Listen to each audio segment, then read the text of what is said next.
महंगाई के ऊपर गीत गा रही हूँ। आप लोग सब्सक्राइब करिएगा, बताइएगा कैसा है।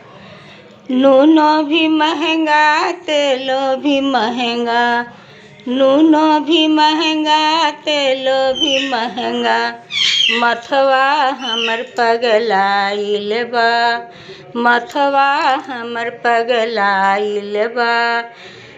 चावल भी महंगा, दालो भी महंगा, चावल भी महंगा, दालो भी महंगा, मथवा हमर पगलाइल बा, मथवा हमर पगलाइल बा।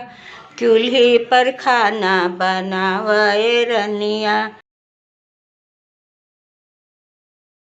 बा, चूल्ही पर खाना बनावे रनिया। गैसवा बड़ा महंगाइल बा, चूल्ही पर खाना बनावे रनिया। गैसवा बड़ा महंगाइल बा, नूनो भी महंगा, तेलो भी महंगा, मथवा हमर पगलाइल बा, मथवा हमर पगलाइल बा।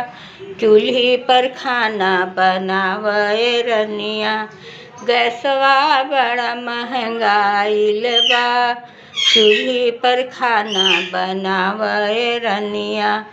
गैसवा बड़ा महंगाइल बा, गैसवा